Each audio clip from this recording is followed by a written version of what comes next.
Quand on parle de la Global Game Jam, qui est un événement de création de jeux en 48 heures à l'international, on s'imagine, quand on mentionne les 94 pays participants, qu'on est un petit peu sur un mode de fonctionnement comme les Jeux Olympiques par exemple, où on va avoir des équipes qui représentent des pays.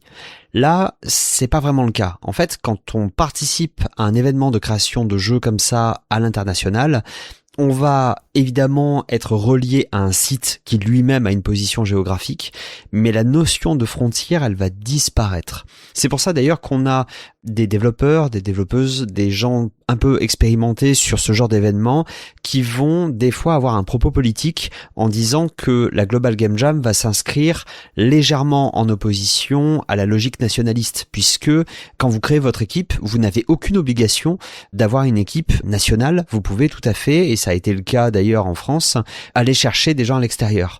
Très tôt d'ailleurs, durant l'événement, après l'annonce du thème, on a eu notamment des personnes, il y avait notamment un programmeur en Corée qui avait besoin d'aide parce qu'il était tout seul, et de l'autre côté, on avait une graphiste allemande qui, elle, était un peu perdue dans l'événement lui-même, c'est-à-dire, maintenant que j'ai le thème, je commence par quoi en termes de recherche, etc. Et ce qui est intéressant, c'est que vu qu'il est international, ça veut dire que vous pouvez aller sur le site globalgamejam.org, regarder ce qui s'est fait sur les différents sites, donc vous en avez à peu près 800 dans le monde, vous avez 94 pays différents, et forcément en termes de culture, mais aussi en termes de préoccupation, vous allez avoir des éléments qui vont être très très très fortement marqués par l'actualité et qui vont nécessairement influencer les créations. Donc selon où vous allez, en fait, quand vous regardez un petit peu les sites, ce que j'ai fait sur une petite cinquantaine de sites en essayant de prendre des sites un peu partout, c'est que selon en fait les sites, si vous êtes aux États-Unis notamment, si vous êtes au Moyen-Orient, si vous êtes plutôt en Asie du Sud, en Russie, etc., vous avez la possibilité de voir ce qui est produit et de vous rendre compte potentiellement à quel point ça peut être teinté par certains événements. Des fois, on va avoir non pas des mentions de guerre spécifiques, mais on va avoir des jeux qui vont être très représentatifs de la guerre en elle-même. Par exemple, j'ai été forcément allé sur les sites américains puisque le thème de cette année pour créer un jeu en 48 heures, c'était Mask. Et il se trouve que on a notamment ICE aux États-Unis avec toute la notion d'immigration, toute la notion de kidnapping aussi, puisqu'il y a des choses qui sortent du cadre légal là-bas. Et ce qui est intéressant, c'est que on a des jeux où notamment on va avoir des mécaniques d'entraide entre les citoyens. De l'autre côté, vous avez des représentations de la guerre qui vont pas forcément cibler un endroit précis, mais vous voyez que le masque devient un masque à gaz militaire. Et donc, c'est intéressant parce que de la même manière que le cinéma, notamment des années 80-90, était extrêmement marqué par la peur du nucléaire, et ensuite on a eu évidemment tout ce qui était espionnage, etc., avec des ennemis très stéréotypés. Là, on se retrouve avec des jeux qui parfois vont avoir une empreinte, des fois en dehors des conflits, mais plutôt en termes de considération soit environnementale, soit sociétale. Et c'est pour ça que on a eu beaucoup de jeux. Alors j'en ai vu quelques-uns qui m'ont marqué sur le Covid. Donc on vous parle de masques et il y en a qui vont imaginer de suite le contexte de guerre, d'autres plutôt le contexte de carnaval évidemment, heureusement, mais on a aussi le contexte de masques en termes d'objets de protection sanitaire.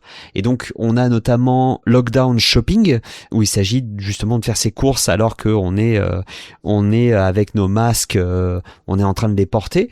Donc ça c'était un jeu qui a été fait à Madrid en Espagne. On a Infection Game où on joue carrément le virus qui est censé se propager dans le monde, et donc là c'était à Ottawa au Canada. Mais on a aussi Webgame qui a été fait à Tashkent en Ouzbékistan.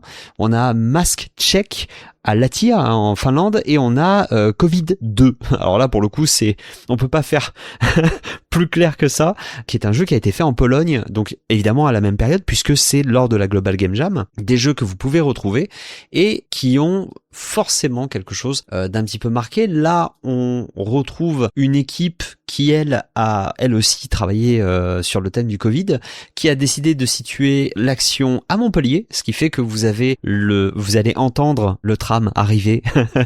Mais en plus de ça, vous avez un jeu qui est fait sur navigateur avec des graphismes assez simples, vraiment côté pixel art. Vous avez des silhouettes noires qui vont se balader, vous les voyez porter des masques. Vous comprenez en tout cas une représentation de Montpellier avec l'opéra d'un côté, le tram 1 et 2, voire même 3 je crois, qui passent dans ce qu'on voit être la comédie. Et vous avez la possibilité de cliquer sur les silhouettes pour pouvoir voir leur papier et contrôler si ces silhouettes-là sont en règle vis-à-vis du confinement. Donc quelque chose qui forcément nous a toutes et tous marqué, c'est l'occasion d'en discuter avec l'équipe qui a créé ce jeu-là, 2 personnes, et de voir un petit peu quel est le processus, d'autant plus que là où c'est intéressant, c'est que dans les références, on a notamment Papers, Please, un jeu où on va beaucoup parler notamment de nationalisme, d'immigration, etc., puisqu'on y joue une personne de la douane de poste-frontière qui doit décider si oui ou non elle valide les personnes qui essayent de passer le pays avec leurs papiers, le jeu devenant de plus en plus difficile, voire même absurde d'un point de vue bureaucratique. Et ce qui est intéressant, c'est que vous pouvez pas non plus trop faire d'erreurs parce que vous avez besoin de ce travail pour nourrir votre famille, et donc il y a un commentaire politique très fort. Le jeu donc Covid Please s'inspire librement de ces mécaniques-là, l'idée étant de voir à quel point le jeu s'en est inspiré, et aussi vous allez vite voir que quand on commence à jouer, vous allez m'entendre jouer en fond parce que c'est difficile de lâcher la souris quand vous commencez. Le jeu est très simple mais très addictif. Voilà, donc si vous cherchez Covid Please, vous allez probablement le trouver très vite, mais en attendant, voilà ce que l'équipe a à en dire. Je vais regarder quand même, mais je crois que je n'ai pas... J'ai entendu ce bruit qui normalement a éveillé l'attention de toutes les personnes montpelliéraines, n'est-ce pas? Le thème qui est masque se retrouve totalement dans ce principe-là. Qu'est-ce qui fait que vous êtes parti là-dessus? De base, on voulait pas forcément partir sur un jeu comme ça, mais je pense que c'est parti d'une blague et après on s'est dit pourquoi pas, et voilà quoi. C'est quelque chose qui est arrivé rapidement, ou vous avez un petit peu tâtonné justement en termes de style, en termes de concept Non, c'est arrivé assez vite parce que quand on brainstormait sur le thème, du coup on a assez vite pensé au Covid, je pense, et après on a dû lâcher la blague et ça nous a marqué. Et vu qu'on est que 2, c'est quand même plus simple pour se mettre d'accord et partir sur la même chose. Et du coup, on a gagné beaucoup de temps là-dessus, je pense, et du coup, dès vendredi soir, dès 10h, 11h, on savait déjà sur ce qu'on allait faire, quoi. Ok. Et par rapport à votre modèle, entre guillemets, de Papers, Please, là, ici, est-ce qu'on a une vocation à avoir un commentaire politique, ou on était vraiment sur le fait de simplement avoir cette mécanique où on va avoir à la fois les attestations de déplacement dérogatoire, les cartes d'identité, les justificatifs divers et variés? Après, c'est un peu une parodie de Paper Please, mais après, c'est juste un peu parce que c'est vrai que les attestations, on les faisait nous-mêmes, et les documents de justification, on les faisait nous-mêmes, donc tu pouvais facilement truander, ou il y a beaucoup de gens qui disaient, qui ont fait des folies pour sortir pendant le Covid, donc oui, c'est un peu une parodie aussi de ça, quoi. C'était la discussion qu'on avait entre freelance, où en fait, quand t'es freelance, tu peux sortir, mais à condition que ton patron te dise que t'as le droit de sortir. Et ouais. Mais du coup, on a toutes les personnes qui sont patronnes de TPE ou en solo, qui du coup, voilà quoi, t'autorises toi-même à sortir, quoi. Du coup, bon. C'est exactement ça. J'ai le droit, signez-moi. Voilà. Ça faisait un peu, effectivement, ça faisait un peu ça. Et de l'autre côté, il y a effectivement le côté des différents contrôles. J'aime beaucoup le fait d'avoir choisi Montpellier avec le tram. Avec voilà, on reconnaît un petit peu le polygone d'un côté, on a l'opéra de l'autre avec. On n'avait pas tout, ouais. On n'avait pas toutes les features, je pense, mais on savait déjà qu'on allait mettre le tram, hein. Ça, par contre. Oui. Et donc, du coup, ce qui est intéressant, c'est qu'effectivement, ouais, on va avoir des documents qui vont être de plus en plus complexes. Là, on a même des convocations devant le tribunal, etc. Et c'est un jeu que vous avez voulu poster un petit peu à droite à gauche pour voir s'il y allait avoir des retours, s'il y allait avoir des gens qui allaient se saisir du jeu, ou est-ce que au contraire, il y a un peu ce côté de simplement avoir fait la Global Game Jam, que le jeu a été posté, et entre guillemets de s'arrêter là? On a juste fait la game jam comme ça. Après, on l'a quand même partagé à nos amis. Moi, je l'ai partagé à mes réseaux. Et je Mhm. sais que Julien, mon collègue, du coup, lui, il voulait l'envoyer au maire. Ok. Mais je sais pas s'il l'a fait encore. Ok, ok. Alors en ce moment, en plus, Ouais, c'est les élections, donc c'est les élections, donc ça veut dire que potentiellement, vous pouvez l'envoyer aux différents candidats et candidates pour voir un peu les différentes réactions, n'est-ce pas? Ça ouais, ouais. promet. Mais c'est vrai que du coup, on se prend au jeu à vouloir un petit peu croiser les informations en même temps, de vérifier les dates de sortie, etc. Ouais, c'est un peu addictif, hein, je trouve, hein. Oui, ouais, on est d'accord. Et alors, comment est-ce que vous gérez les documents qui sortent? C'est des éléments qui sont complètement aléatoires ou est-ce que c'est un cas après l'autre? C'est-à-dire, est-ce que quand on va cliquer sur un personnage, on va avoir vraiment une génération semi-aléatoire de docs ou est-ce qu'en fait c'est Alexandre Poirier qui va systématiquement avoir une attestation de travail? Non, c'est complètement aléatoire. Après, c'est pas moi qui ai fait le développement, mais enfin, il a trouvé des générateurs pour les noms, les prénoms, les dates. Tout est généré aléatoirement sur le moment. Et bah voilà. Du coup, il y a pas de. Après, on voulait aussi faire une histoire avec des personnages spéciaux et tout, mais on n'a pas eu le temps de faire ça dans la jam parce que bon, c'est la jam quoi. Oui. Bah disons que oui.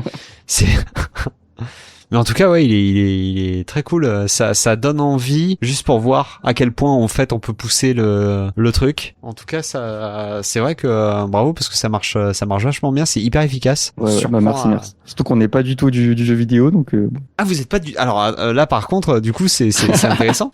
Voilà, c'est une info qui me manquait. Vous êtes pas du tout du jeu vidéo. Bah moi je suis ingé son mais plutôt dans la vidéo et Julien lui il est développeur, enfin il est ingénieur informatique mais dans une boîte d'électronique donc c'est pas du tout jeu vidéo quoi. Ah ouais, ok. Ah ouais, C'est pour ok. ça que Ouais. Oui, parce et que du moi, coup on l'a fait voilà, en j'étais parti de ce principe-là, mais ouais, c'est étonnant. ouais. Bah Julien du coup ça on avait fait la game jam à l'UIT, la code game jam à l'UIT ensemble et c'est je pense que c'est la dernière fois qu'il a fait un truc, c'était là du coup c'était il y a longtemps, hein. D'accord. Ça a donné envie de pousser justement cette partie création ou est-ce que de faire un jeu une fois dans l'année, par exemple, ça vous suffit?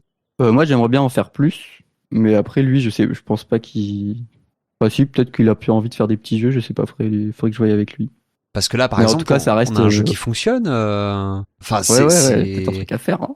bah ouais, c'est ça. C'est-à-dire que en termes esthétiques, il y a un truc. Le jeu, il a sa petite addiction. Ça fonctionne bien. Vous avez été deux, vous avez pris 48 heures pour le faire. En vrai, avec soit une troisième personne vis-à-vis à la rigueur de l'animation des piétons, soit juste en prenant un poil plus de temps, c'est vrai que le jeu pourrait exister sur itch.io de manière vraiment autonome, voire même sur en termes de publication côté montpellierin quoi. Donc et une question qui se pose de Doc de Bois, c'est programmé avec quoi? Oui, alors du coup, vu que du coup Julien il a fait le dev, c'est lui qui a fait principalement le développement. Et lui, il est ingénieur informaticien. Du coup, on l'a fait en web, en TypeScript, avec une librairie qui s'appelle Excalibur.js. Et c'est vraiment une toute petite librairie pour vraiment avoir la base. Et sinon, ouais, c'est que du TypeScript. Ce qui fait que le jeu fait moins de 10 mégabits et c'était un diversifier. Ok, parce qu'en plus ouais, il y avait vous vous êtes mis des contraintes facultatives. Donc moins de 10 mégabits en termes de jeu. Est-ce qu'il y avait d'autres contraintes? Non, après, juste sur le GitHub, toutes les branches devaient avoir des noms de fromage. C'était la deuxième contrainte. Mais ça, c'est juste nous. J'aime bien j'aime beaucoup alors sur le GitHub du coup au niveau du projet tout a un nom de fromage mais il y a que moi il y a que nous qui le voyons. Ils sont deux. C'est vraiment c'est vraiment l'easter egg le plus introuvable possible. C'est oui, j'aime Bah, beaucoup. le GitHub est public, hein, Mais ouais, faut aller le chercher quoi. et du coup, la branche master, c'est la branche Minster, évidemment. Bien sûr. Bien sûr, bien sûr. Alors attends. Et heureusement qu'on était deux parce qu'à plus, ça aurait été compliqué de s'y retrouver, je pense. Reblochon, Beaufort, Cheddar, Emmental, Gruyère, Morbier et Roquefort.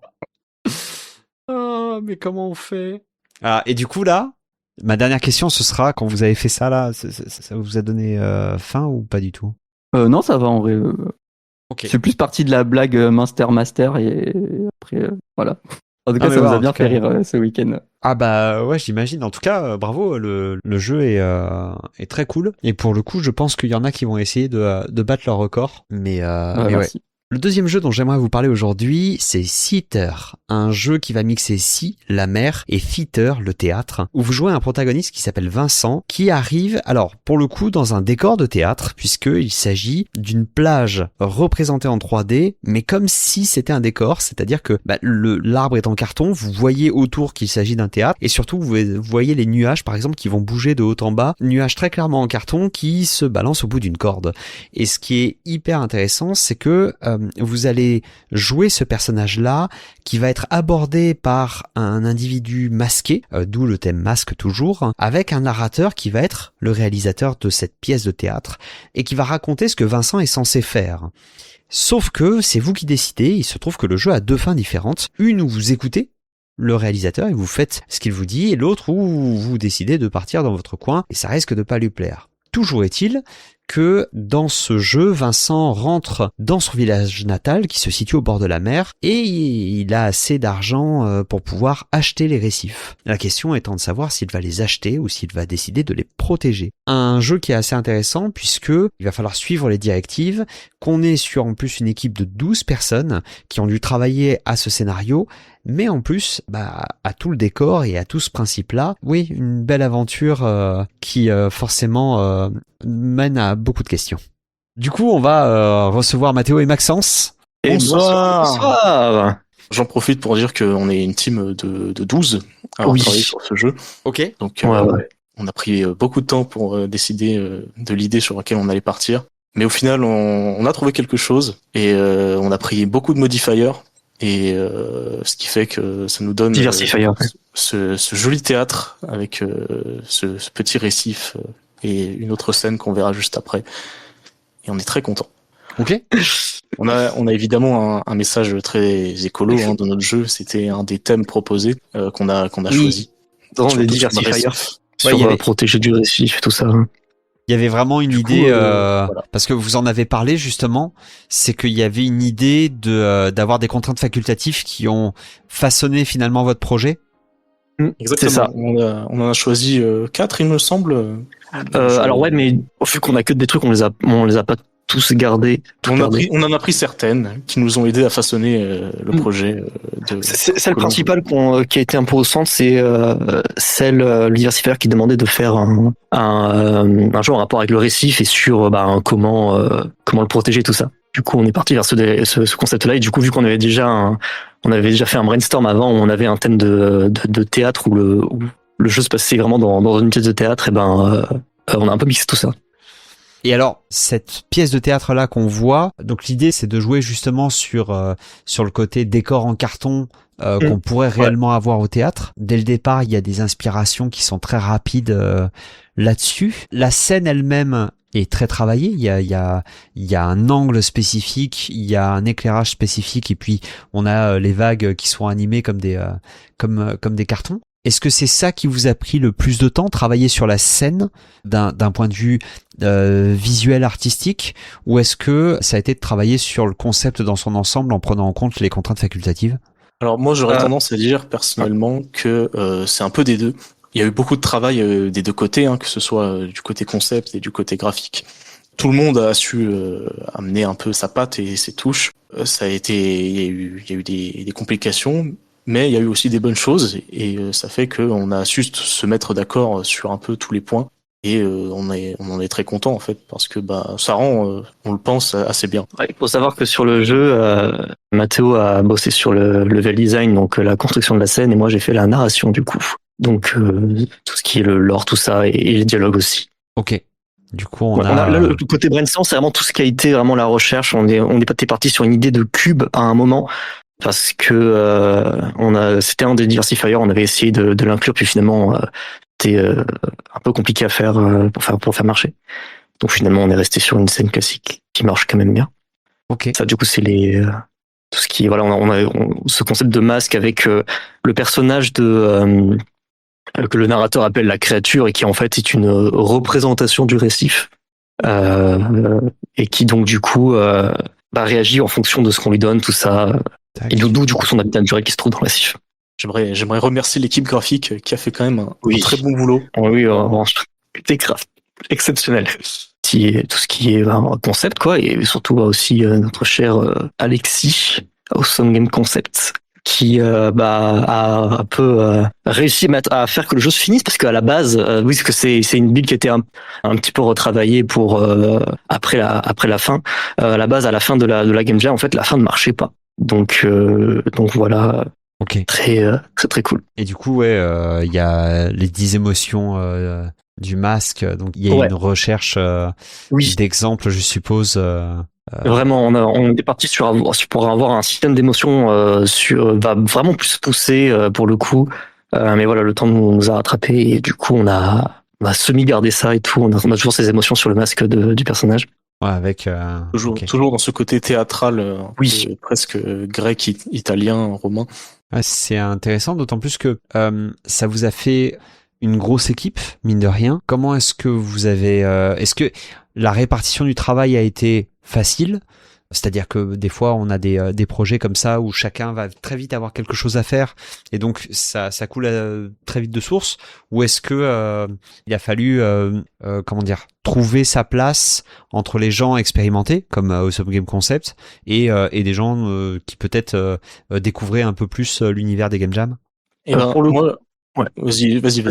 Non, Non, toi, vas-y. pour le coup, de personnes qui connaissaient peu l'univers de la game jam, en fait, il y avait nous deux. En fait, on est étudiants en dernière année encore en école de jeux vidéo. Ok. Et du coup, c'était notre deuxième game jam ouverte en dehors de l'école, en tout cas. Et ouais, du coup, on avait beaucoup de profils différents, donc des personnes très efficaces et tout, et des personnes plus néophytes comme nous, quoi. Et en tout cas, on a tous collaboré, quoi. C'est beau. Alors c'est rigolo parce que du coup, il me semble pas voir The Stanley Parable. Oui, ça, c'est surtout du côté narration. Alors c'est vrai que c'est surtout venu un peu comme ça. J'avais essayé de faire un perso qui mixait un peu le narrateur de Stanley Parable et le personnage d'Octave dans 99 francs. Je sais pas s'il y en a qui ont la référence. Donc un sorte de publicitaire très sûr de lui, très dans le show, dans le spectacle, quoi. Et oui, du coup, pour le coup, c'est une des références. Effectivement, je l'ai pas trop mis là-dessus. Non, mais ça se sentait en fait beaucoup en termes de Oui. en termes de narrateur qui va vous reprocher de ne pas suivre le script. Ouais. C'est pour ça que ça m'a fait penser à cette ref-là, parce que justement tout l'intérêt en plus de l'humour de Stanley Parable, c'est justement de jouer avec ce narrateur, de voir à quel moment il va se vexer, à quel moment il va nous faire tourner en bourrique, etc. Et c'est vrai que là en plus on a le côté parodique d'un côté sur le monde du travail avec The Stanley Parable, alors que de l'autre côté là c'était vraiment sur le côté alors toujours capitaliste, mais avec l'impact écologique et ça marche, marche bien. Ouais, Donc, oui, comme dit Alexis dans le chat, le brainstorming était très long. Premier jour, je l'ai duré à peu près 5 heures, je crois. Ok. Mais au moins à la fin, on avait une idée sur quoi partir, quoi. Ouais. Bah effectivement, c'est quand une équipe aussi grande que ça, je peux imaginer que ce soit un sacré challenge en fait de s'organiser, de savoir quoi faire, parce que on a vu des équipes où c'était des personnes qui étaient nombreuses. J'avais vu une équipe à 22 personnes, mais sur les 22 personnes, en réalité, on avait, si ma mémoire est bonne, il y avait 18 graphistes 3D.